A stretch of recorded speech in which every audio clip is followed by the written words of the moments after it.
This is my last video in introducing the different registration techniques. So here is an example of using a project that has been imported and still raw. So I'm going to start this out just like I always do with going right-click, create registration.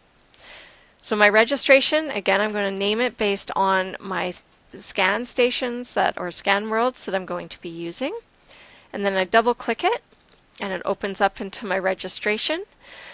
And then I hit Scan World and Add Scan World. I expand it, and I'm going to import my scan worlds, like so. Press OK. They show up here. I have my master and my slave. And then the target-based registration is really, really easy. So you go to Constraint, then you go to Auto Add Constraints. When you go to Constraint List, it's going to list all of the targets that it has in common. And so we can see that TM1, TA2, T4, and T3 all are seen in both the first scan and the second scan. Then I can go to Registration and Register. It runs the transformation equation and gives me the error for each of my individual targets. Now, if one of my targets is above 12 millimeters, then I need to possibly disable it. So I would highlight it, right-click it, and say Disable. The more targets you have, the less, the more likely you're going to have enough targets to be able to do this with. So I recommend 4 as like the minimum. 3 works, but 4 is the best, and then the more you have, the better the registration will be. So we have these targets that we've identified here. They are showing a good error when I registered them. So I can go to Registration, and then I can say Create Scan World Freeze Registration. Once they're done, now I've got all my errors and my error vectors, and it is done. So I can close my registration, I can come to my scan world, I can create model space, and then I can create an open model space view. So this, it seems like I have to do this twice with this data set for some reason, so I have to reopen Cyclone. And I think it's just a server issue. I think that's all it is with dealing with the VPN client. But it shouldn't crash like that. If it is crashing, it's probably something to do with the license or the accessing of the software. If you have a hard copy on your computer, then it shouldn't crash like that. So we'll just give it a few moments here. But one thing that I want to note is that all of these targets were acquired in the field for the purposes of the project. So that is why it was super easy to do that. So here I now can go into there, and here's my model space view. So here are 2 scans put together. I can tell that it is 2 scans just because of the fact that I have 1 circle here and I have 1 circle over here. This was my master, and then this was the slave over here.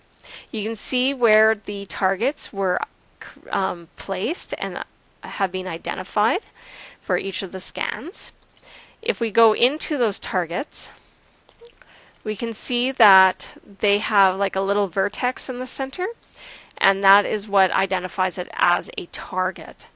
So as long as it can see it from both of the points there in the field, then you can acquire them. This is great for the C10, and it is really that easy. If you were trying to register many different scans at the exact same time, they need to have at least 3 to 4 targets overlapping between each of them, and then it will pull it all together into a single model. So you don't necessarily just have to do it with 2, you can do it with 10 or 100 or 1,000 scans. It just takes a little bit longer when it does that.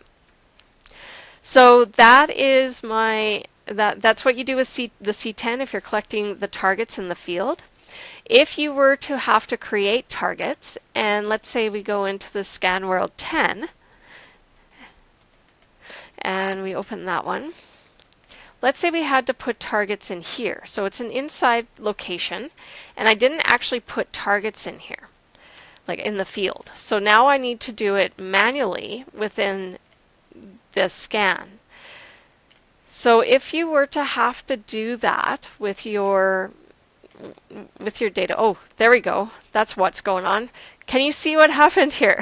This is why it's so confusing. There's actually multiple scans on top of each other. So this is a fantastic example. This is why you always check your scan worlds before you do anything. Notice that I was like, well, you know, let's just kind of keep going in and searching around. You can see all of these multiple hallways. There's probably 5 different scans in that. So we know not to deal with that one. So we'll kind of not deal with that one. Let's see what this scan world 9 looks like instead. And we'll use perhaps this one to do what I'm trying to accomplish. So that one looks a little bit more like a building that it's supposed to look like. So let's zoom inside here. And now in here I'm going to create my targets. This one is a little bit easier to work with because it's actually clear. So if I need to create a target, what I am going to do, and this is what you would do with your BLKs. Let's say this sign here was seen in both of my scans and I wanted to tie them together. I would use my pick mode. So I'm going to use my pick mode and highlight a point. Now that one isn't quite on the edge, so I'm going to try to get it right on the edge. So I've selected the point on this little sign. And then what I'm going to do is say create object, and then say from pick points, and I want a vertex. So there is my vertex now.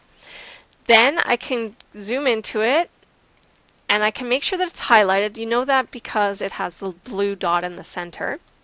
And then I can say tools, registration, and then add edit registration label. So this one might be my target 100. And then I press OK, and now this can be used as one of my targets in target-to-target registration. So for example, if your target didn't get acquired in the field and you see that it is missing, you can do the same thing that I just showed you. And then if as I go through my point clouds, I would make sure that all of my scans know that that corner of that sign is target 100. I would name it the exact same with the exact same capitalization, and then I know that the software will identify that as the same point. So when I do that, I can go around and do it a whole bunch of times. I can do the target-to-target registration that I just showed to you, and you can do that with the BLK, because the BLK, you would set up targets, and then you would identify them in the software, name them correctly, make sure that they're exactly the same, and then you can run the target-to-target registration. So that is what you would have to do in a nutshell for target-to-target registration. It is very quick, very easy, but it is time-consuming in the field, and it can be time-consuming in the office if you're trying to find those points, and you really have to be careful that those points are exactly the same. So thank you very much for listening to my series of talks, and I wish you luck in your projects.